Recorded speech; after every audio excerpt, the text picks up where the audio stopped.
Indomaret merupakan jaringan minimarket yang menyediakan kebutuhan sehari-hari dan pokok dengan luas area penjualan kurang dari 200 meter persegi. Toko pertama dengan nama Indomaret dibuka di Ancol, Jakarta Utara pada tanggal 20 Juni 1988, dikelola oleh PT Indomarko Prisma Tama. Pada tahun 1997, perusahaan mengembangkan bisnis gerai waralaba pertama di Indonesia setelah memiliki lebih dari 230 gerai. Selanjutnya, di slide ini, jumlah gerai hingga tahun 2015 adalah 11.400 gerai, dengan rincian 60% gerai adalah milik sendiri dan sisanya itu adalah waralaba milik masyarakat. Sampai dengan bulan Juni 2022, jumlah gerai itu sebanyak 20.000 gerai.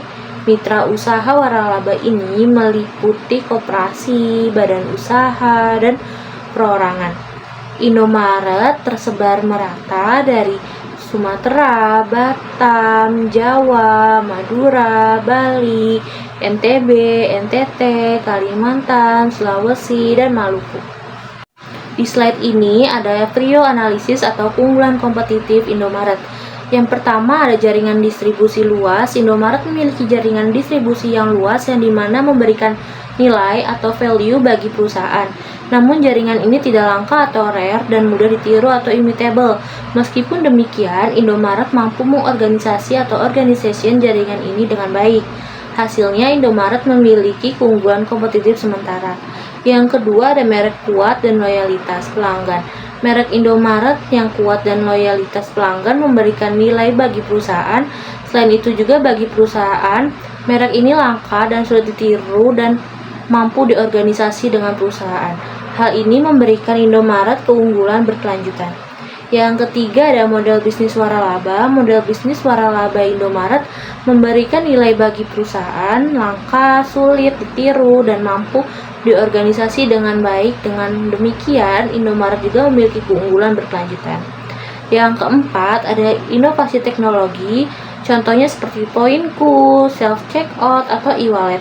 Inovasi teknologi seperti contoh di atas itu memberikan nilai bagi Indomaret, namun inovasi juga itu tidak langka dan mudah ditiru. Meskipun demikian, Indomaret mampu mengorganisasi inovasi ini dengan baik sehingga memberikan keunggulan kompetitif sementara.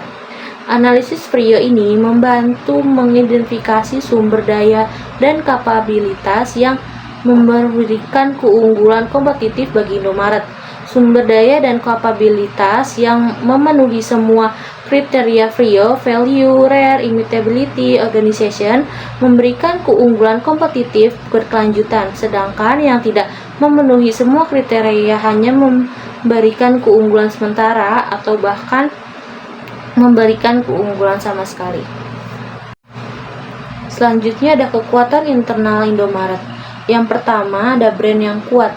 Indomaret memiliki merek yang kuat dan dikenal luas di seluruh Indonesia, memberikan keuntungan dalam menarik pelanggan dan membangun kepercayaan.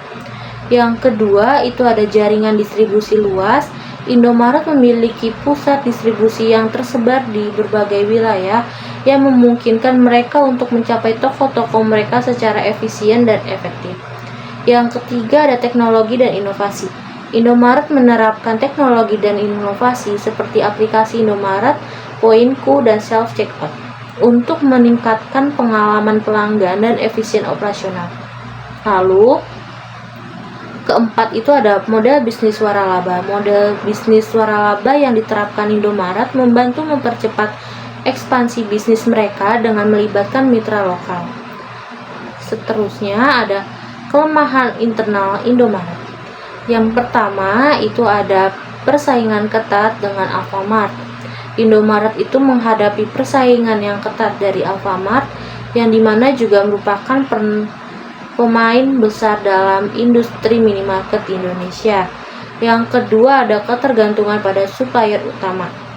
Indomaret beruntung pada supplier utama yang dapat menjadi risiko jika terjadi masalah dengan supplier tersebut. Yang ketiga ada biaya operasional tinggi di beberapa lokasi.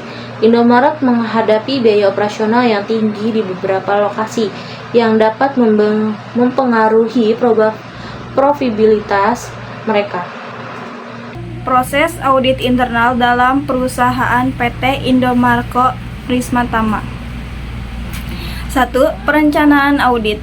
Menentukan tujuan audit, identifikasi area yang akan diaudit, dan penyusunan tim audit. 2. Pengumpulan data dan observasi. Metode yang digunakan ada wawancara dengan manajer dan karyawan, observasi lapangan, analisis dokumen keuangan dan operasional. Yang ketiga, evaluasi dan analisis kinerja. Fokus evaluasi ada kepatuhan terhadap SOP, efisiensi operasional, keamanan keuangan, pengelolaan sumber daya. Yang keempat, identifikasi temuan dan rekomendasi perbaikan. Kelebihan yang ditemukan ada manajemen distribusi yang efisien, sistem pembayaran digital yang terintegrasi, dan layanan pelanggaran yang konsistensi.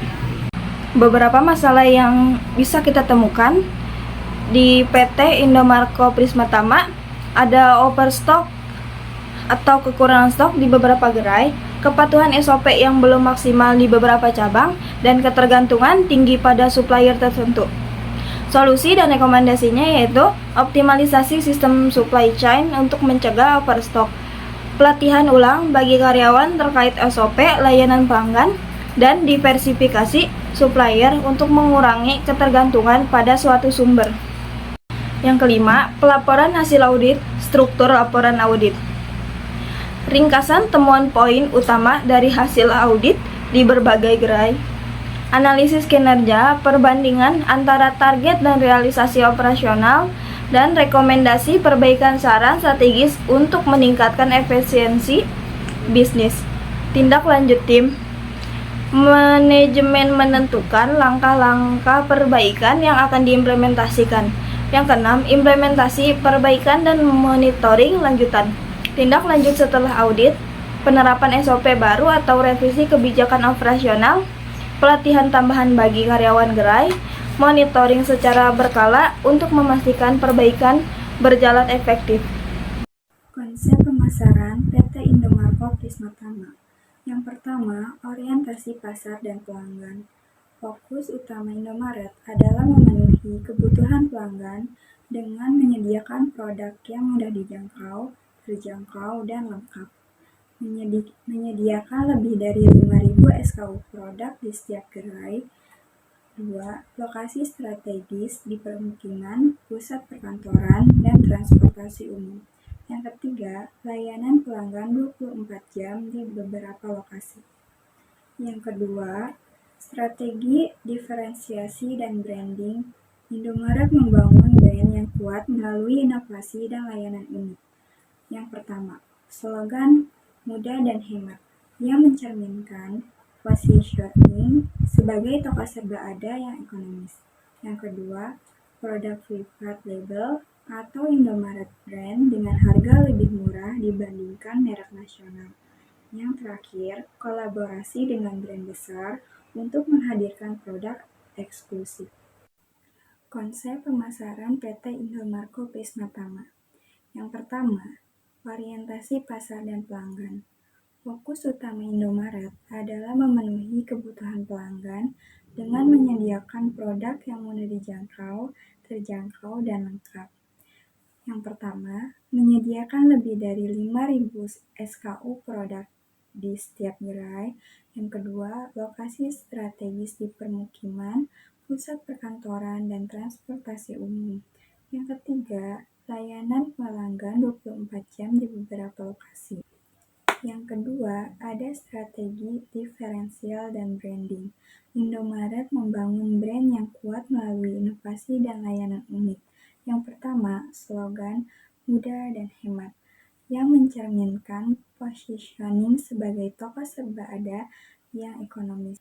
Yang kedua, produk private label atau Indomaret brand dengan harga lebih murah dibandingkan merek nasional.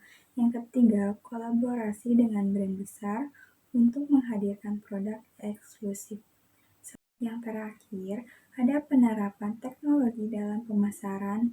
Indomaret memanfaatkan teknologi untuk meningkatkan efektivitas pemasaran dan pengalaman pelanggan.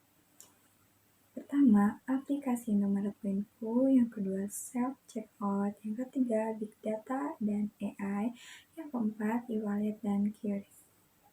Selanjutnya, saya akan menjelaskan fungsi pemasaran dalam PT Indomaret Prismatama. Yang pertama, ada analisis data transaksi. Setiap transaksi yang dilakukan di gerai Indomaret dikumpulkan dan dianalisis untuk memahami pola pembelian pelanggan. Yang pertama, point of sales atau POS system. Yang kedua, kategori produk favorit. Dan yang terakhir, identifikasi tren musiman. Yang kedua, penjualan produk atau jasa. Indomaret menerapkan strategi penjualan yang terintegrasi di berbagai kanal. Penjualan offline. Lebih dari 20.000 gerai fisik di seluruh Indonesia, tata letak toko yang dibuat untuk memudahkan pelanggan berbelanja cepat. Kemudian ada penjualan online, Indomaret Online, e-wallet, dan QRIS Payment, dan yang terakhir layanan Indopaket. Yang ketiga, ada perencanaan produk dan jasa yang bertujuan untuk selalu memperbarui produk dan layanan agar memenuhi keinginan pasar. Contohnya seperti produk yang bervariasi dan peningkatan layanan. Yang keempat, ada penetapan harga yang bertujuan untuk menggunakan strategi harga kompetitif untuk menarik pelanggan. Contohnya yang pertama ada cost leadership, yaitu menentukan biaya agar harga jual bisa lebih murah. Yang kedua, harga dinamis, yaitu menyesuaikan harga tergantung lokasi toko. Yang ketiga, diskon dan promosi, yaitu rutin mengadakan diskon dan promosi untuk meningkatkan penjualan. Di slide selanjutnya ada analisis keuangan di PT Indomaret Prismatama atau biasa disebut dengan Indomaret. Yang pertama ada rasio likuiditas yang bertujuan untuk mengukur kemampuan Indomaret membayar kewajiban jangka pendeknya atau hutang yang harus dibayar dalam waktu dekat. Cara di Indomaret yaitu menjaga keseimbangan antara kas dan stok barang supaya pembayaran ke supplier tetap lancar. Pastikan stok barang cukup, tidak terlalu banyak supaya uang tidak tersangkut di barang. Yang kedua ada rasio profitabilitas yang bertujuan untuk mengukur kemampuan Indomaret menghasilkan laba dari pendapatan. Caranya yaitu menghitung keuntungan tiap toko untuk tahu mana yang paling untung dan mana yang paling perlu diperbaiki. Yang kedua, mengatur harga dan promosi supaya tetap untung meskipun bersaing dengan Alfamart atau minimarket lainnya. Yang ketiga ada rasio solvabilitas yang bertujuan untuk mengukur kemampuan Indomaret dalam membayar hutang jangka panjang. Caranya yang pertama bisa menjaga keseimbangan antara hutang dan modal supaya ekspansi toko tetap aman. Yang kedua, pastikan kas operasional cukup untuk membayar cicilan dan bunga pinjaman agar tidak ada masalah keuangan. Yang keempat ada rasio aktivitas yang bertujuan untuk mengukur seberapa efektif Indomaret dalam menggunakan asetnya. Caranya yang pertama ada mempercepat perputaran stok agar barang tidak kadaluarsa dan selalu segar. Yang kedua mengoptimalkan penggunaan ruang toko agar penjualan per meter persegi lebih maksimal. Yang kelima ada rasio efisiensi yang bertujuan untuk mengukur seberapa baik Indomaret mengendalikan biaya operasionalnya. Dan caranya yang pertama bisa mengurangi biaya yang tidak perlu seperti listrik, tenaga kerja, dan pengelolaan gudang. Yang kedua bisa dengan menggunakan aset seperti gudang dan toko secara efisien agar pendapatan bisa lebih besar. Yang keenam ada rasio pasar yang bertujuan untuk menilai seberapa besar Indomaret dihargai pasarnya jika sahamnya diperdagangkan. Caranya, meski belum LPO atau menjual saham ke publik, Salim Group sebagai induk perusahaan tetap memperkirakan nilai bisnis Indomaret. Jika nanti Indomaret LPO, rasio ini akan penting untuk menarik minat investor.